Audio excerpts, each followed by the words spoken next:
우리는 때로는 이해하기 어려운 세상에 살고 있습니다.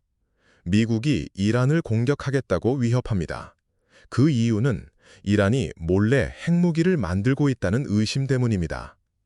그런데 바로 옆, 북한은 이미 50개가 넘는 핵무기를 가지고 있다고 공언합니다.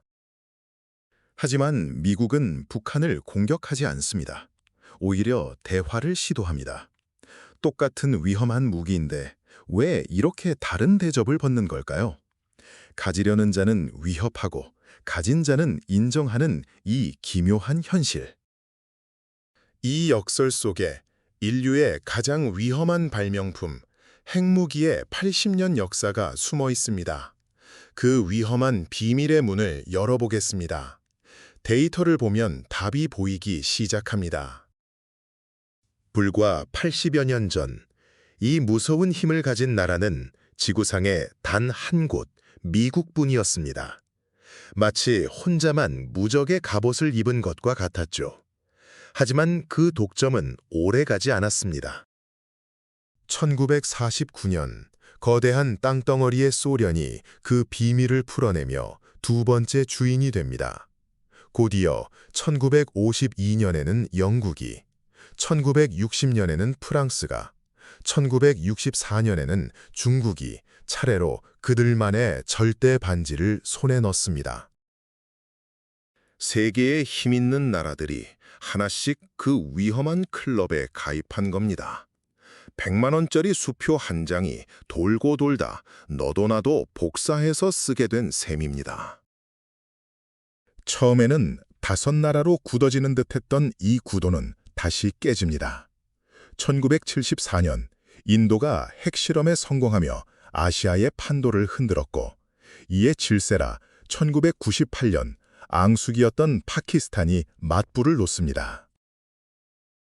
그리고 21세기에 들어 가장 예측하기 힘든 나라 북한이 2006년도부터 핵무기 보유를 선언하며 이 위험한 클럽의 9번째 회원이 되었습니다.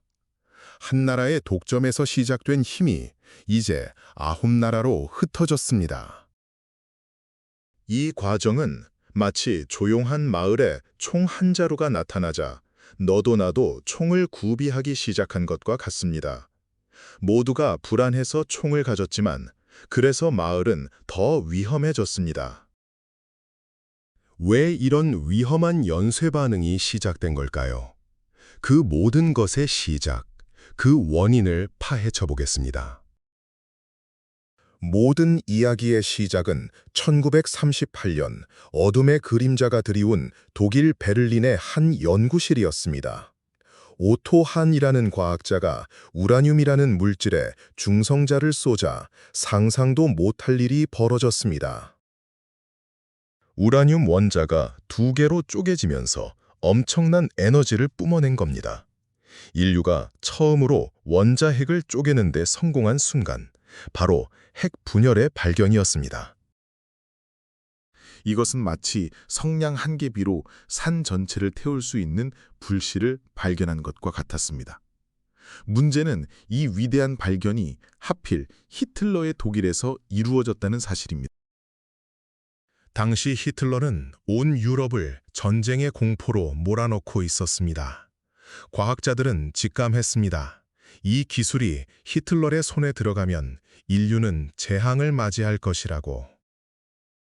특히 유대인이라는 이유로 독일의 모든 것을 빼앗기고 미국으로 망명했던 세기의 천재 아인슈타인은 누구보다 그 위험을 깊이 깨달았습니다.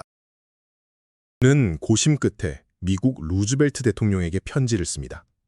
독일이 이 기술로 상상조차 할 수 없는 폭탄을 만들 수 있습니다. 우리가 먼저 만들어야만 합니다. 이것은 선한 의도에서 시작된 악마의 발명이었습니다. 인류를 구하기 위해 인류를 파괴할 무기를 만들어야 한다는 끔찍한 모순이 시작된 것입니다. 아인슈타인의 편지는 거대한 기계를 움직였습니다.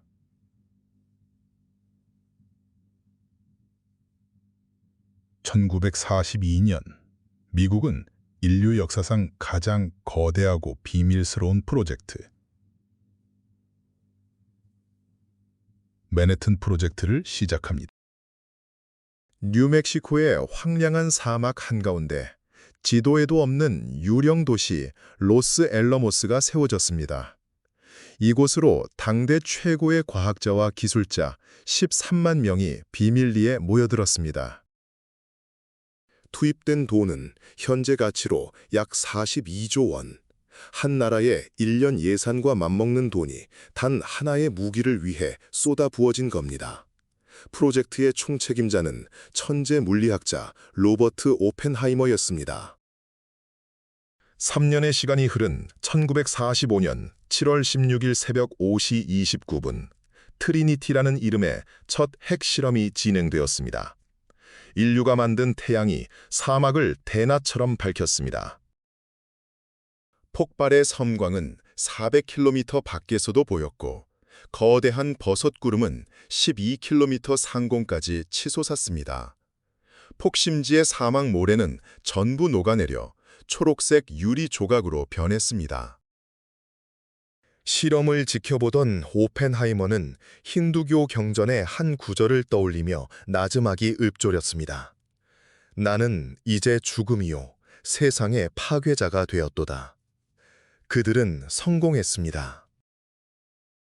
그리고 그 성공은 곧바로 인류 역사상 최악의 비극을 불러왔습니다.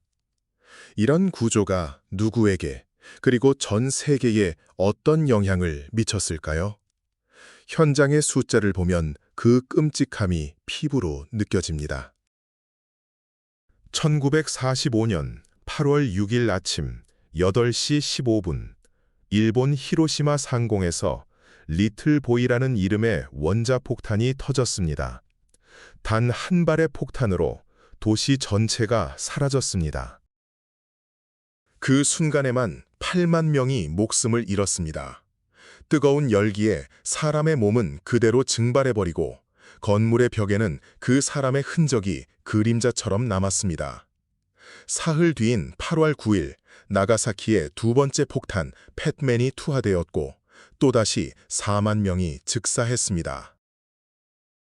두 도시에서 방사능 피폭 후유증까지 합쳐 최소 20만 명 이상이 희생되었습니다. 이것은 전쟁이 아니었습니다. 일방적인 학살이었습니다. 이 끔찍한 사건 직전 독일의 포츠담에서 연합국 정상들이 모였습니다.